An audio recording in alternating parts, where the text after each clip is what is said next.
મિત્રો, આજે આપણે વાત કરીશું કડા ગામમાં બિરાજમાન સિદ્ધેશ્વરી માતાના ઇતિહાસ વિશે। મિત્રો, સિદ્ધેશ્વરી માતા સિંધ પ્રદેશમાં સિકોતર માતાના નામે પ્રખ્યાત હતા।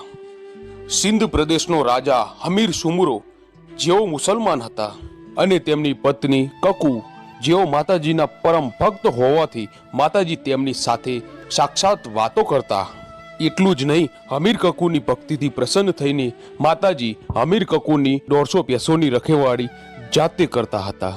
માતાજીની અપાર ભક્તિને કારણે હમીર માતાજીના ભુવા હતા અને માતાજી અલગ અલગ સ્વરૂપે હમીર જોડે વાતો કરતા।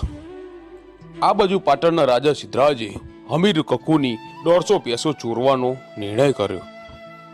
હમીર કકુની 150 ભેંસો ચોરી પાટણ લાવ્યા ત્યારે કકુએ માં સધીને મેણા ટોણા માર્યા અને ભેંસો પાછી લાવવા કહ્યું। હમીર કકુનું મેણું સાંભળીને સધી વઢિયારમાં વરણા આવીને કીધું, ખોડિયાર, હું પાટણ મારી 250 ભેંસો લેવા પાટણ જાઉં છું। ખોડિયાર બોલ્યા કે હું પણ તારી સાથે આવું છું। એટલે સધીએ ખોડિયારને કીધું કે ના, હું એકલી જ પહોંચી વળીશ અને રાતના 12 વાગ્યે સધી પાટણના દરવાજે ઉતરી। સિદ્ધરાજ રાજાને ખબર હતી કે સધી તેની ભેંસો લેવા ચોક્કસ આવશે, એટલે સિદ્ધરાજ રાજાએ પાટણના પીરોની દરવાજા પર પીરાઈ ગોઠવી હતી, કેમ કે સધી ભેંસો લેવા આવે તો પાટણમાં ન આવી શકે। એટલે સધી પાટણના દરવાજા બાજુ વળી એટલે પીરોએ રોકી અને કહ્યું કે બોન ક્યાં જાય છે?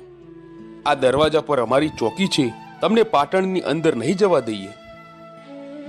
એટલે સધી બોલી કે અલ્યા પીરો, મેં સધીએ સિદ્ધરાજ રાજાનું મેણું ભાગવા આ ભેંસો આપી હતી અને હવે ભેંસો પાછી લીધા વગર હું સધી પાછી નહીં વળું।